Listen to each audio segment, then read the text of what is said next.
Hello guys, नमस्कार। Welcome to online ज्ञान by आनंद। तो साथियों, हिंदी व्याकरण की टेस्ट सीरीज आज से हमारे इस चैनल के माध्यम से आपको रोजाना शाम 4 बजे मिलेगी।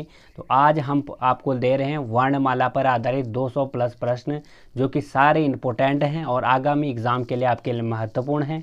हिंदी व्याकरण पर आपकी कितनी पकड़ है और हिंदी व्याकरण आप कितना पढ़ चुके हैं, इन एमसीक्यू टाइप प्रश्नों से अपना आपको ज़रूर जांचिएगा, ताकि आपको पता चले कि आप कितने गहरे पानी में हैं और कितना आपको आ चुका है। ये 200 प्रश्न आपके लिए महत्वपूर्ण साबित होंगे आगामी एग्जाम के लिए। साथियों, रोजाना 4 बजे आना मत भूलिएगा। तो हमारा हर पार्ट का क्या रहेगा, वीडियो का जो पर्पज़ रहेगा साथियों और उद्देश्य रहेगा आपको बताने का, पहले हम पढ़ेंगे उस पार्ट को रिवीजन मोड में और फिर करेंगे उसको एमसीक्यूज को। तो आज लाए हम वर्णमाला को। आपको वर्णमाला पर पहले रिवीजन कर लेते हैं। वर्णमाला को एक बिंदु में जानते हैं, एक क्या होती है वर्णमाला और किस क्या इसके भेद होते हैं। तो भाषा की सबसे छोटी इकाई होती है ध्वनि, और ध्वनियों के लिखित रूप को ही हम वर्ण कहते हैं। वर्ण के व्यवस्थित समूह को क्या कहलाता है साथियों? वर्णमाला कहते हैं। हिंदी में वर्णमाला की कुल संख्या कितनी है? 52 है।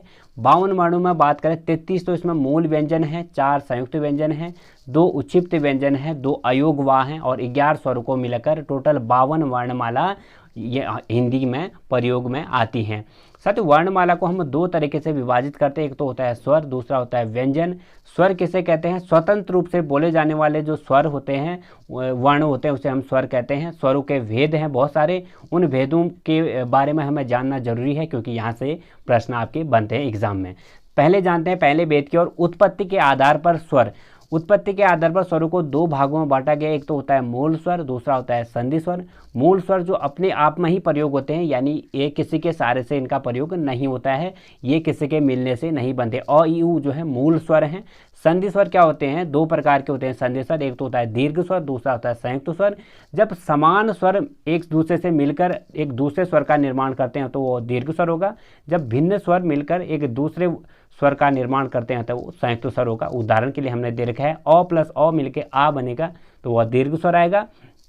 अ प्लस ई मिलके ए बनता है तो वह संयुक्त स्वर आएगा, क्योंकि यहाँ पे ई जो है भिन्न स्वर यहाँ पे प्रयोग में लाया गया।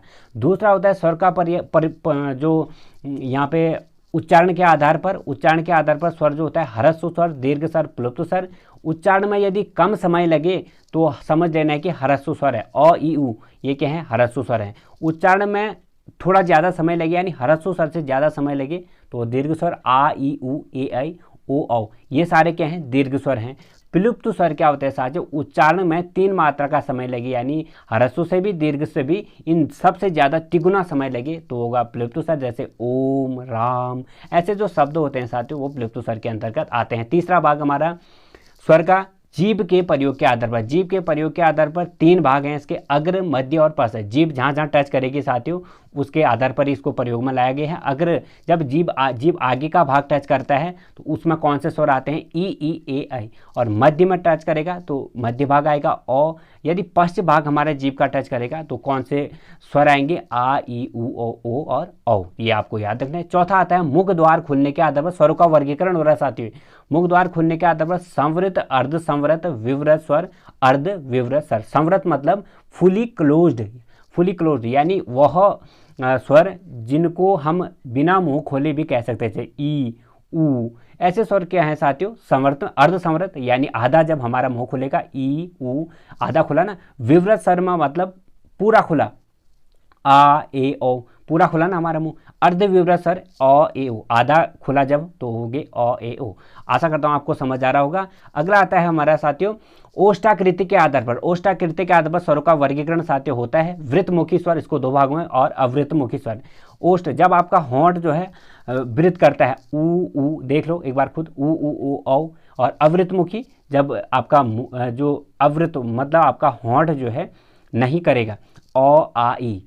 ठीक है, इस तरह से आप देख सकते हैं। छठा आता है उच्चारण स्थान के आधार पर। उच्चारण आपका कहाँ कहाँ से, आपके मुंह के किस पार्ट से होकर आपका जो स्वर होता है वो उच्चारित होता है, ये आपको ध्यान रखना। कंठ से जो प्रयोग में लाया जाएगा उच्चारण, अ और आ स्वर प्रयोग में आता है। तालव्य से जब प्रयोग में आता है ई और ई, और ओष्ठ से उ और उ, और कंठोष्ठ से ओ और औ, और कंठ तालव्य से ए और ऐ। ये आपको याद रखना। 7वां आता है हमारा स्वरों का वर्गीकरण में नाक एवं मुंह से निकलने वाली हवा के आधार पर। केवल मुंह से जब हवा निकले तो अ और आ ई उ, और दोनों से निकले साथियों आ ई, अंक आह, ये जो चंद्र बिंदु वाले होते हैं वो इससे आते हैं। 8वां आता है घोष तत्व के आधार पर। घोष तत्व के आधार पर स्वरों का वर्गीकरण दो प्रकार से होता है, सघोष और अघोष। सघोष क्या होता है साथियों, स्वर तंतु में जब कंपन होता है तो वह सघोष, और जब स्वर तंतु में कंपन नहीं होता है तो अघोष होता है। तो सभी स्वर क्या हैं, सघोष होते हैं, ये आपको याद रखने हैं। कभी भी स्वरों का आपका आता है कि अ क्या है, सघोष है, अघोष है, तो आपको याद रखना है सभी स्वर जो होते हैं आपके 11 के 11 ये सघोष की श्रेणी में आते हैं। अगला भाग साथियों अब आपको ले चलते हैं हमारा व्यंजन की ओर। स्वरों की सहायता से जो बोले जाते हैं साथियों उनका उच्चारण होता है तो होता है व्यंजन। व्यंजन के भी इसी प्रकार 4 तरह से हम वर्गीकरण करते हैं। एक तो होता है उच्चारण के स्थान पर, दूसरा होता है प्रयत्न के आधार पर, तीसरा होता है प्राणवायु के आधार पर, अगला आता है स्वर तंत्र के आधार पर। उच्चारण के आधार पर हम इसको यानी व्यंजनों का उच्चारण मुंह के किस किस शरीर के किस किस भाग से होता है ये आपको जानना जरूरी है। कंठ से होता है क वर्ग का यानी क ख ग घ, और तालव्य से होता है च वर्ग का, मूर्धन्य से होता है ट वर्ग का, दंत से होता है त वर्ग का, और ओष्ठ से होता है प वर्ग का। ओष्ठ मतलब साथियों क्या है, आपके होंठ हैं। दंतोष्ठ जो होगा साथियों वो होगा व, स्वर यंत्री से होगा ह, दंत से जो होगा तो, और वर्तस्य जो होगा साथियों यानी वर्तस्य मतलब क्या होता है समझ सकते हो साथियों। वर्तस्य मतलब होता है, आपको थोड़ा सा वर्तस्य के बारे में अवगत करा दें। वर्तस्य जो इसका होता है मसूड़ा होता है। वर्तस्य मतलब ऐसे व्यंजन जिनके उच्चारण में जीभ का अग्रभाग काम करे और दांतों से थोड़ा ऊपर मसूड़ों को भी स्पर्श करता है, तो इसमें आते हैं न, स, र, ल, ज। अगला आता है प्रयत्न के आधार पर। प्रयत्न के आधार पर इसको हम अलग अलग भागों में बांटते हैं। स्पर्श व्यंजन है, जीभ जहां से भी स्पर्श करेगी वो स्पर्श व्यंजन होगा साथियों। स्पर्श व्यंजन में हम क्या क्या रखेंगे, कंठ से रखेंगे, गले से, और तालव्य से, मूर्धन्य से, और दंत से, और ओष्ठ से, ये सारे क्या हैं स्पर्श व्यंजन होंगे। अंतस्थ व्यंजन मतलब य, र, ल, व। अंतस्थ व्यंजन हुए ऊष्म और संघर्षी। ऊष्म मतलब ऊष्मा, जिसको कहने पर हमारी जीभ थोड़ा रगड़ खाए, स, सह, ये सारे हुए ऊष्म संघर्षी। स्पर्श संघर्षी मतलब च वर्ग, आपको च वर्ग से च, छ, इसमें भी थोड़ा सा हो रहा है नहीं हो रहा है संघर्षी घर्षण टाइप का, तो च वर्ग क्या है स्पर्श संघर्ष के अंतर्गत आता है। द्विगुण क्या होते हैं साथियों, जीभ को जब द्विगुण या उच्छिप्त व्यंजन भी कहते हैं इसको हम। ढ और ढ जो है उच्छिप्त व्यंजन होते हैं। आपकी जीभ जो है ऐसे मुंह से थोड़ा सा जीभ ऐसे झटके से आ रही है नहीं, तभी हम इसको उच्छिप्त व्यंजन भी कहते हैं। नासिक की जब हवा नाक से निकले, अंगा, या, ट, ये सारे क्या है नासिक की व्यंजन है। संयुक्त व्यंजन भी है इसमें प्रयत्न के आधार पर। छ, त्र, ज्ञ और स्र। छ बनता है साथियों क और स को मिला के, त्र बनता है त और र को मिला के, ज्ञ बनता है ज और य को मिला के, स्र बनता है स और र को मिला के। तो आपको याद रखना है ये सारे क्या हैं संयुक्त व्यंजन हैं। अगला आता है प्राणवायु के आधार पर। प्राणवायु के आधार पर दो प्रकार के हम इस व्यंजन को विभाजित करते हैं, अल्प प्राण और महाप्राण। अल्प प्राण क्या होता है साथियों, जिनका उच्चारण करने पर हमें थोड़ा कम हवा लगे यानी अल्प हवा लगे, तो अल्प समय लगे। जैसे पहला और तीसरा और पांचवा, हर वर्ग का पहला, तीसरा, पांचवा वर्ण जो होगा साथियों, व्यंजन जो होगा वह अल्प प्राण होगा। साथ ही य, र, ल, व जो हैं अल्प प्राण के अंतर्गत आएंगे। प्रत्येक वर्ग का दूसरा और चौथा वर्ण क्या होगा, महाप्राण होगा, यानी इनके उच्चारण में ज़्यादा समय लगेगा। जैसे ख और घ, इनके उच्चारण में ज़्यादा समय लगा, जैसे क अल्प प्राण लगा नहीं। तो इस तरह से आप लोग याद रख सकते हैं अल्प प्राण क्या होंगे, पहला, तीसरा और पांचवा हर वर्ग का वर्ण होगा अल्प प्राण के अंदर का। साथ ही य, र, ल, व भी अल्प प्राण के अंदर का है। महाप्राण में प्रत्येक वर्ग का दूसरा और चौथा वर्ण महाप्राण के अंतर्गत आएगा, और स, ह ये भी क्या आते हैं महाप्राण के अंतर्गत आते हैं। स्वर तंत्रियों में कंपन अगला भाग है हमारा व्यंजन का, सघोष और अघोष। हर वर्ग का तीसरा, चौथा और पांचवा वर्ण क्या होगा, सघोष होगा। य, र, ल, व, ह भी क्या है सघोष व्यंजन है। तो सघोष आता है कभी आपको देखना, आपको वह किस वर्ग के अंतर्गत है। यदि वो उस वर्ग का तीसरा और चौथा और पांचवा व्यंजन है तो आपको देखना है कि वो सघोष है, और उस वर्ग का पहला और दूसरा वर्ण है तो आपको याद रखना अघोष है। और स और स ये भी क्या हैं अघोष व्यंजन कहलाते हैं। तो साथियों आशा करता हूँ आपको ये चीज़ें समझ आ गए होंगी। चलिए अब ले चलते हैं आपको एमसीक्यूज की ओर। इस पार्ट के 200 प्लस एमसीक्यूज हम करते हैं। तो निम्न में से कंठ ध्वनियाँ कौन सी हैं, तो इनमें से आपको बताना है कि वो कौन सी कंठ ध्वनियाँ हैं जिसको गले से प्रयोग किया जाता है। क और ख इसका सही आंसर है। दूसरा प्रश्न, आधुनिक व्याकरण की दृष्टि से ब वर्ण का व्यष्टि है। तो आधुनिक व्याकरण की दृष्टि से ब वर्ण इनमें से कहाँ कहाँ से आता है, तो ये आपको याद रखना है साथियों। तो यहाँ इसका जो सही आंसर है दूसरा हमारा दंतोष्ट है, स्पर्श है, अल्पप्राण है, सगोर है और निरुनासिक है। इसका प्रयोग हमने कैसे किया, हमने देखा कि स्पर्श तो है क्योंकि स्पर्श व्यंजन क्या कहीं ना कहीं से स्पर्श तो हो रहा है, और अल्पप्राण तो है क्योंकि हर वर्ग का, हमने अल्पप्राण में क्या कहा था, हर वर्ग का दूसरा और चौथा वर्ण जो होगा महाप्राण होगा, पहला और तीसरा जो वर्ण होगा अल्पप्राण होगा, और सगोष भी है साथियों क्योंकि हमने कहा था तीसरा चौथा और पांचवा वर्ण क्या होता है सगोष होता है, पहला दूसरा अघोष होता है। तो इस तरह से हमने देखा कि और दूसरा प्रश्न इसका राइट आंसर बन रहा है। तीसरा प्रश्न, क और ग ज फ ध्वनियाँ किसकी हैं, तो क और ग ज फ ध्वनियाँ इनमें से जो सही आंसर है अरबी फारसी की हैं। चौथा प्रश्न है, पाणिनि शिक्षा में ध्वनियों को वर्गीकृत करने के कौन से 5 आधार स्वीकार किए गए हैं। तो चौथे का आपका सही आंसर होना चाहिए, पाणिनि शिक्षा ध्वनियों को वर्गीकृत करने के लिए कौन से 5 आधार स्वीकार किए गए। इसका सही उत्तर है मित्रों आपका स्वर हो गया, काल, स्थान, प्रयत्न और अनुप्रदान। पांचवा प्रश्न, हिंदी के स्पर्श व्यंजन के 5 वर्गों के दूसरे और चौथे वर्ण होते हैं। हिंदी के स्पर्श व्यंजन के 5 वर्ग के दूसरे और चौथे वर्ण क्या होते हैं, हमने आपको अभी बताया। हर वर्ग का दूसरा और चौथा वर्ण क्या होगा, महाप्राण। हर वर्ग का पहला और तीसरा वर्ण क्या होगा, हर वर्ग का पहला, तीसरा और पांचवा अल्पप्राण के अंतर्गत आएगा। तो 5 का भी सही आंसर है आपका महाप्राण। छठा प्रश्न, हिंदी में मूलतः वर्ण की संख्या कितनी होती है, सही आंसर 52। सातवां प्रश्न, अघोष वर्ण कौन सा है। अघोष वर्ण इनमें से आपको बताना है। अघोष में हमने आपको बताया था पहला और दूसरा जो होगा हर वर्ग का अघोष आएगा, तीसरा चौथा और पांचवा क्या आएगा, सघोष आएगा साथियों। तो अघोष वर्ण इसमें से आपको याद रखना है 100 हमने कहा था, ये भी क्या है अघोष के अंतर्गत आते हैं। तो सही आंसर आपका इसका 7 का डी। आठवां प्रश्न, छ ध्वनि किसके अंतर्गत आती है। तो इनमें से छ ध्वनि आपको याद रखना है, हमने आपको बताया था तो छ भी किसके अंतर्गत आता है, क प्लस छ, ये आता है संयुक्त वर्ण के अंतर्गत। नौवां प्रश्न, जिन शब्दों के अंत में अ आता है उन्हें क्या कहते हैं। तो जिन शब्दों के अंत में अ आता है आपको याद रखना है साथियों। 9 का आपका सही आंसर बनेगा अक्रांता। तो अक्रांता इसका सही आंसर है। 10वां प्रश्न, निम्न में से कौन सी ध्वनि अवधि में नहीं है। तो निम्न में कौन सी ध्वनि अवधि में नहीं है, तो इसका सही आंसर है साथियों आपका 10 का अणा।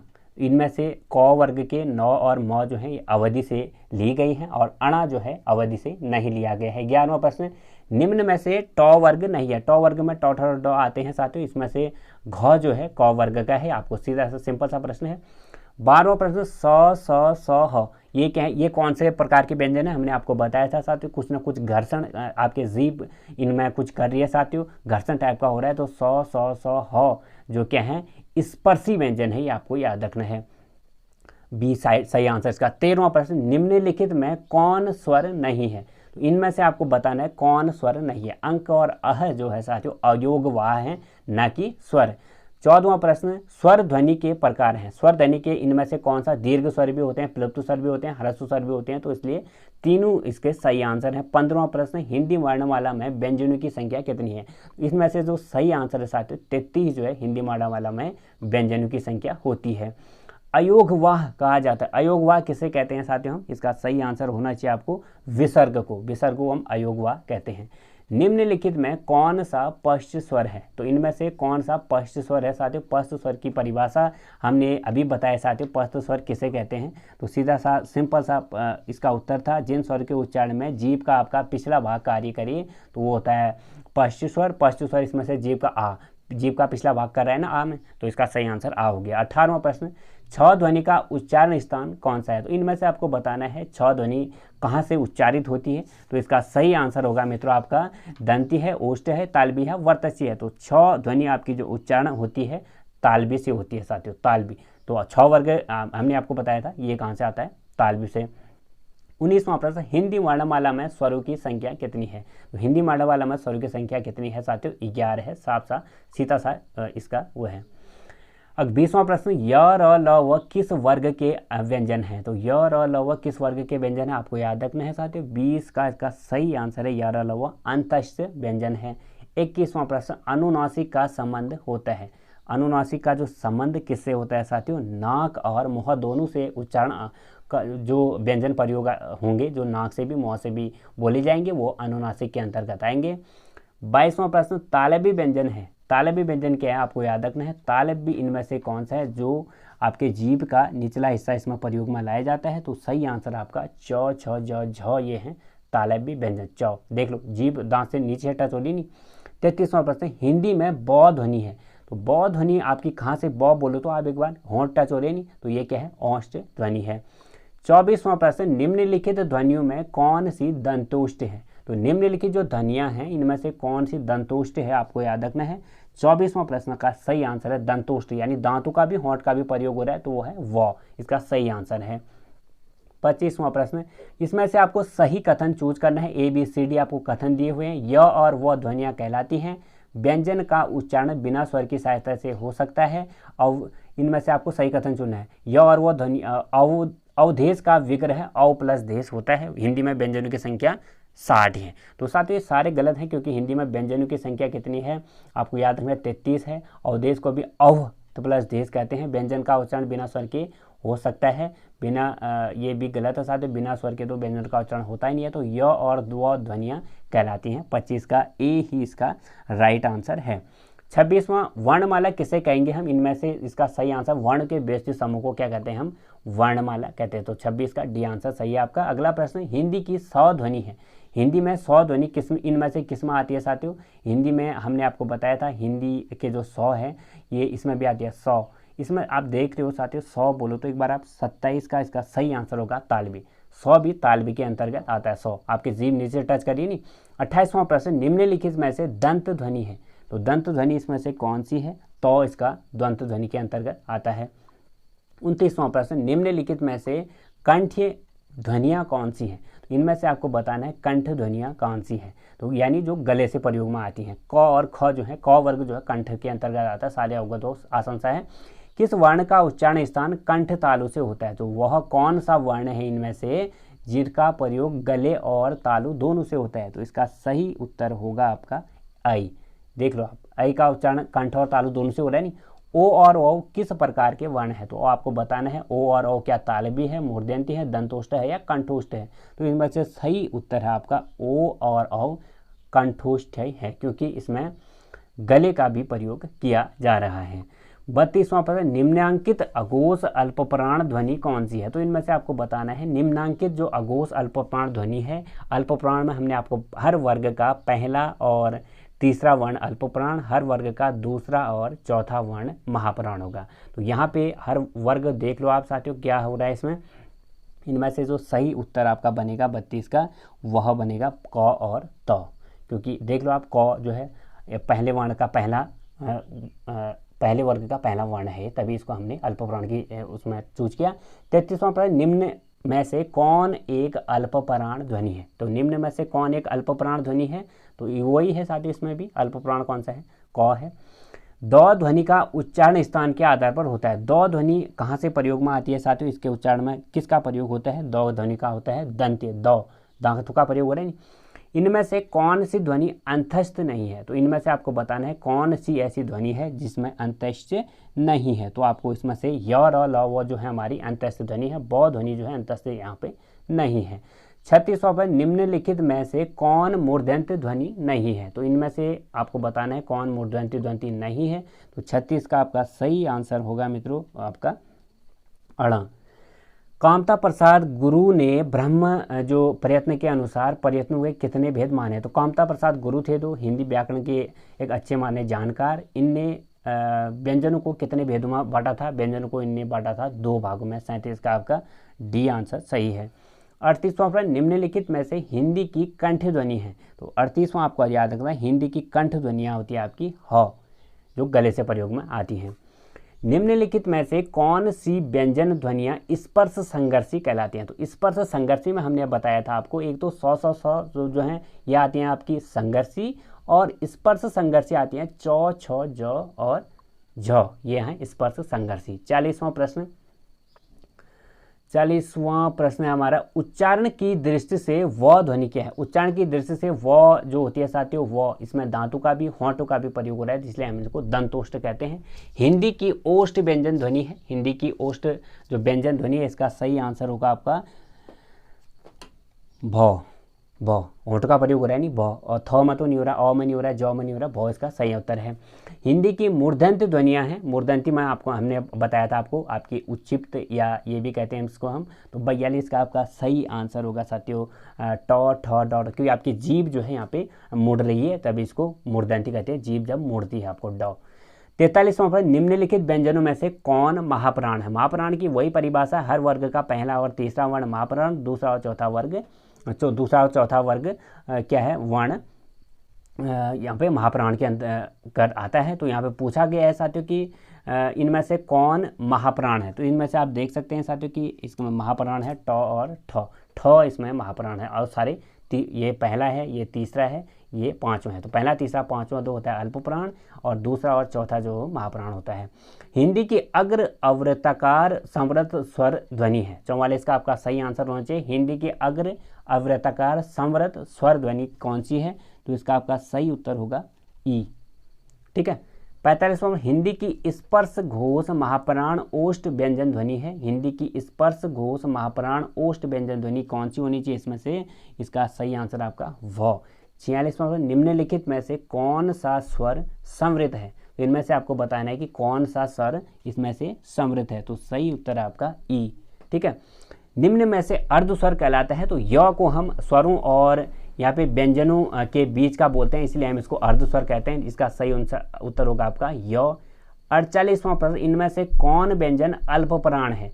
अल्पप्राण कौन सा इसमें से आपको याद रखना साथियों, अल्पप्राण इसमें से है आपका च। ठीक है। 48 का आपका सी सही आंसर होना चाहिए। 49वां, मात्रा स्वर को क्या कहते हैं। तो इनमें से मात्रा स्वर किसे कहेंगे, समरूप और ग्राफीम, इसको मात्रा स्वर के अंतर्गत आएगा। 51वां प्रश्न आता है मित्रों हमारा, भाषा निर्माण की इकाइयों का सही अनुक्रम क्या है, यानी भाषा का निर्माण कैसे हुआ, इनमें से आपको बताना है। तो भाषा का निर्माण हुआ साथियों ध्वनि, और ध्वनि से जब हमने प्रयोग में लाए, ध्वनि को हमने शब्द में लिखा, ध्वनि को ही जब हमने बोला तो वो शब्द में लिखा, और शब्द को मिलकर ही पद बना, और पद को मिलाकर ही क्या बना, एक वाक्य का निर्माण हुआ। तो इसका सही आंसर आपका ऑप्शन नंबर डी। 52वां प्रश्न, निम्नांकित में से उच्चारण स्थान के आधार पर कंठ से लेकर विविध में उच्चारित व्यंजन ध्वनियों का सही अनुक्रम कौन सा है। इसका सही आंसर साथियों कंठ, तालु, वर्तस्य, दंत और ओष्ठ, ये सही एक दो सिंपल सा है। 53वां प्रश्न, निम्नलिखित में से ओष्ठ ध्वनि नहीं है। इनमें से आपको बताना है कि ओष्ठ ध्वनि नहीं है। तो इसका सही आंसर होगा मित्रों आपका चौ में। चौ में, प में भी आपका ओष्ठ लग रहा है, भ में भी लग रहा है, म में भी आपका होंठ टच हो रहा है एक दूसरे से, चौ में देख रहे होंगे आप, चौ वर्ग ये है, ओष्ठ प्रयोग नहीं हो रहा है। 54वां प्रश्न, अनुनासिक व्यंजन कौन से होते हैं। तो वर्ग के पंचमाक्षर जो होते हैं अनुनासिक होते हैं, जैसे अंगा, या, ये सारे क्या हैं अनुनासिक होते हैं, जिसका नाक से इनका हवा निकलती है साथियों। कंठोष्ठ ध्वनि का उदाहरण है। कंठोष्ठ ध्वनि इनमें से कौन सी है जिसमें जो है कंठ का प्रयोग हो रहा है साथियों। तो इसका सही आंसर आपका होगा 55 का, आपको याद रखना पड़ेगा और खुद समझना भी पड़ेगा। औ औ देख रहे हो साथियों, यहाँ पे क्या हो रहा है, कंठोष्ठ हो रहा है ना, होंठों का भी और कंठ का भी प्रयोग हो रहा है। 56वां प्रश्न, यहाँ पे क नहीं हो रहा है क्योंकि क में कंठ का प्रयोग हो रहा है, औ में कंठोष्ठ यानी औ का भी, कंठ का भी और होंठ का भी। छिया एक संयुक्त व्यंजन है जिनको जो किन दो वर्णों से मिलकर बना है। छिया आपको याद रखना है साथियों, हमने आपको बताया था कि छिया किस किस से मिलकर बना होता है, स प्लस र को मिलाकर बनता है हमारा स्र। स्र एक संयुक्त व्यंजन है, स्र कहते हैं इसको, स और र। 57वां प्रश्न, नासिक की व्यंजन की पहचान करें। नासिक की व्यंजन की आपको पहचान करनी पड़ेगी। इसमें जो नाक से परे होता है, यहाँ जो है नासिक की व्यंजन होता है। अंगा, हर वर्ग का 5 वर्ण हमने आपको बताया, तो नासिक की व्यंजन होंगे। स्वरों के उच्चारण में लगने वाले समय को क्या कहते हैं। तो स्वरों के जो उच्चारण होगा उसको लगने वाला समय क्या कहलाता है, मात्रा कहलाता है। ये सिंपल सा है। 59वां प्रश्न, निम्नलिखित में से कौन सा वर्ण सघोष महाप्राण व्यंजन कहलाता है। तो इनमें से आपको याद रखना, बताना है कि कौन सा वर्ण सघोष महाप्राण कहलाएगा। सघोष क्या होता है, हर वर्ग का जो भी क वर्ग होगा, ट वर्ग, ट वर्ग, प वर्ग, हर वर्ग का तीसरा, चौथा और पांचवा वर्ण जो होगा सघोष होगा, पहला और दूसरा जो होगा साथियों अघोष होगा। तो इसमें से आपको देख लो, क क्या है, पहले वर्ग का पहला वर्ण है, ज ट प भी पहले वर्ग का है। तो आपको याद रखना, इसमें से देखना पड़ेगा च छ झ जो है उस वर्ग का तीसरा वर्ण है, इसलिए झ इसका सही आंसर होगा। स एक इसके अंतर्गत आते हैं, स एक ऊष्मी व्यंजन है, आप लोग सारे होगा। तो 61वां प्रश्न, इनमें से अंतस्थ वर्ण है, अंतस्थ य र ल व होते हैं साथियों, तो व इसका अंतस्थ व्यंजन हुआ। प्रयत्न के आधार पर ल किस प्रकार की ध्वनि है? प्रयत्न के आधार पर ल, इनमें से आपका जो सही उत्तर बनेगा साथियों, प्रयत्न के आधार पर पार्श्विक ध्वनि है। उच्चिप्त व्यंजन का उदाहरण है ड और ढ जो है उच्चिप्त व्यंजन हो गया, संयुक्त व्यंजन नहीं है। इनमें से आपको बताना है संयुक्त व्यंजन नहीं है। जो स जो है साथियों संयुक्त व्यंजन नहीं है, हालांकि ये बनता है साथियों किसी को मिलाकर, पर स व्यंजन जो है संयुक्त व्यंजन नहीं है। 65वां प्रश्न, भाषा विज्ञान की दृष्टि से ऊ किस प्रकार का स्वर है? भाषा विज्ञान की दृष्टि से ऊ जो स्वर है साथियों आपको याद रखना पड़ेगा और ध्यान देना पड़ेगा, वो जो है पंचम संवृत है, पंचम संवृत है। भाषा विज्ञान की दृष्टि से ऊ जो है पश्च संवृत है, पश्च नहीं, पंचम नहीं, पश्च स्वर संवृत। 66वां प्रश्न साथियों, हिंदी वर्णमाला में अंक और अह क्या कहलाते हैं? सिंपल सा अयोगवाह कहलाते हैं। निम्न में से कौन सा व्यंजन संघर्षी है? व्यंजन आपको बताना है कौन सा इसमें से संघर्षी है। तो 67 का आपका राइट आंसर होगा साथियों ह। इनमें से कौन संयुक्त व्यंजन नहीं है? तो सिंपल सा प्रश्न, फ इसमें संयुक्त व्यंजन नहीं है। निम्नलिखित व्यंजन में से कौन सा संयुक्त व्यंजन नहीं है? वो भी इसमें से साथियों संयुक्त व्यंजन 100, एक बार रिपीट क्वेश्चन हो गया। 70वां प्रश्न, निम्न में से कौन सा व्यंजन स्पर्शी संघर्षी है? स्पर्शी संघर्षी, तो हमने आपको बताया था च वर्ग जो होता है स्पर्शी संघर्षी होता है, च छ ज जो यहाँ पे हो गया ये स्पर्शी संघर्षी हुआ। 70 का ए आपका सही उत्तर होगा मित्रों। 71वां प्रश्न, हिंदी शब्दकोश में छ का क्रम किस वर्ण के बाद आता है? तो हमने आपको बताया था छ, ये त्र, ज्ञ और स्र क्या है संयुक्त व्यंजन होंगे। तो 71 का आपका सही उत्तर होगा साथियों क प्लस ये बन के क्या बनता है? छ बनता है, तो क इसका सही उत्तर होगा।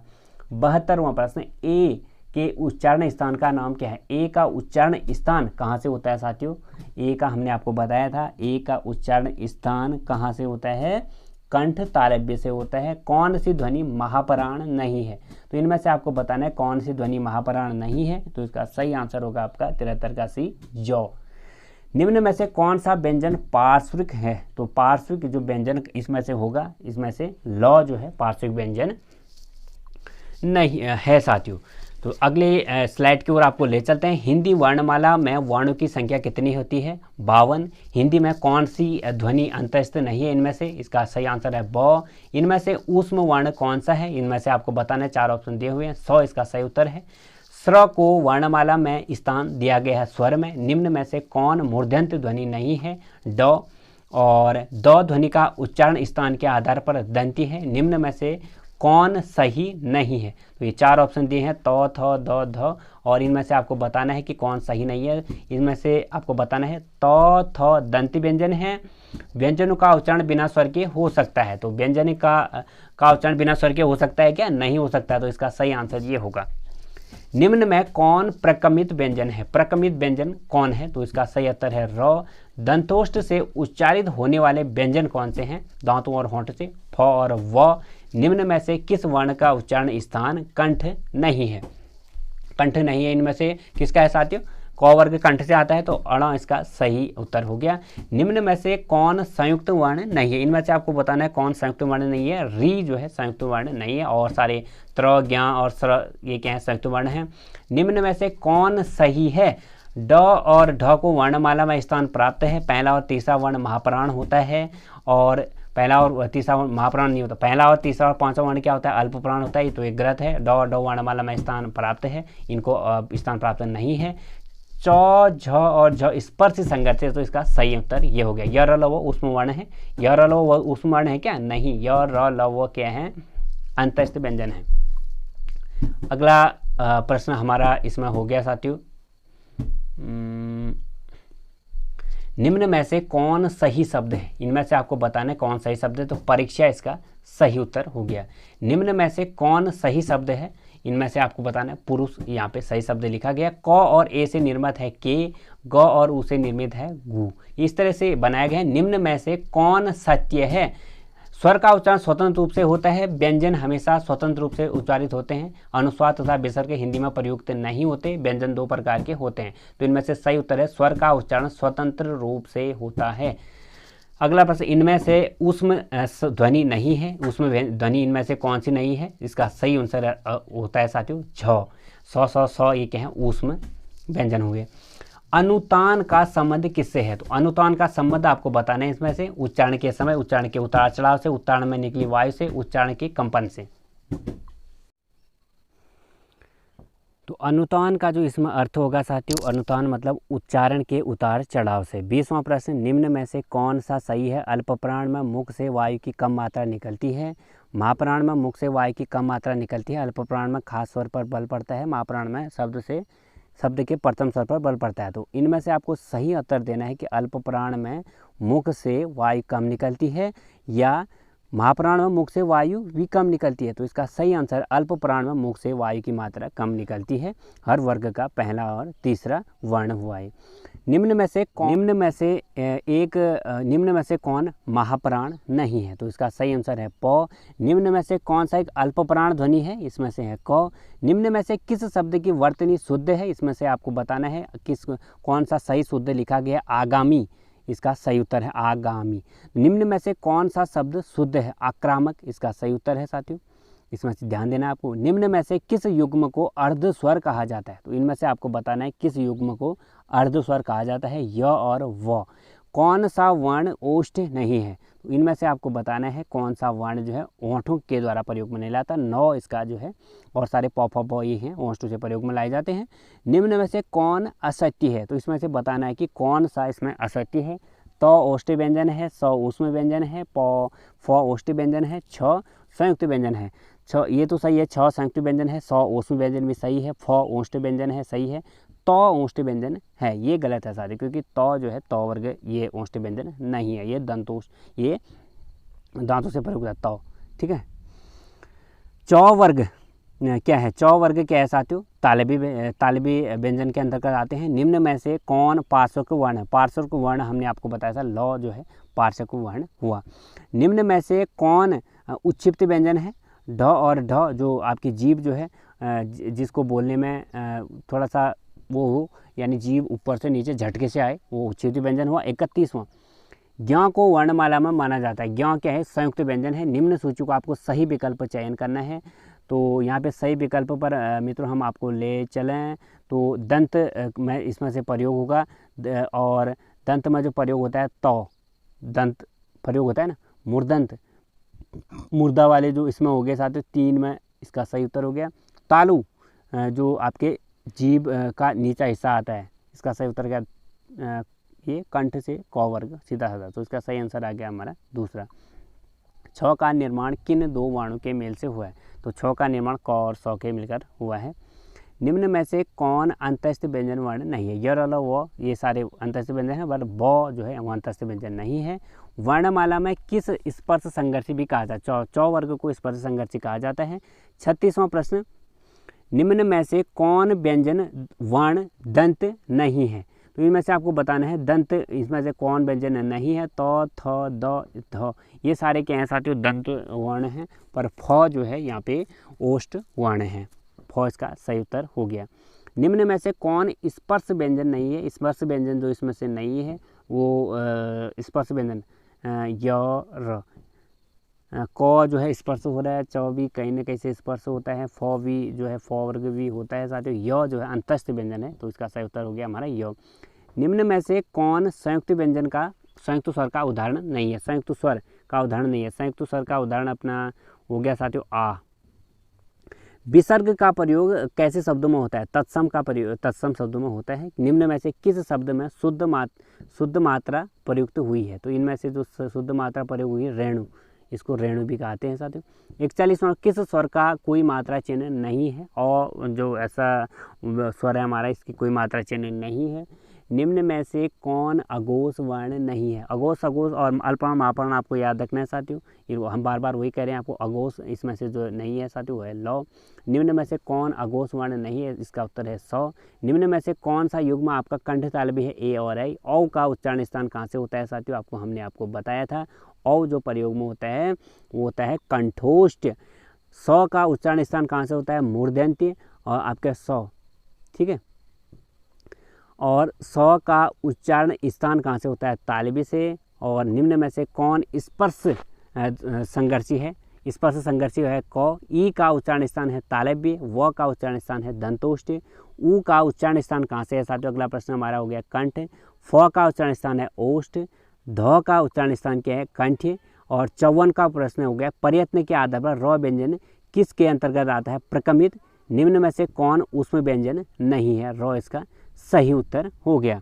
तो साथियों बेसिकली आपको वर्णमाला में अघोष सघोष और अल्पप्राण महाप्राण ये चीज़ें याद रखनी है और आपके सारे प्रश्न बन जाने हैं साथियों। आई होप आपको पूरा समझ आया होगा हमारा लेक्चर।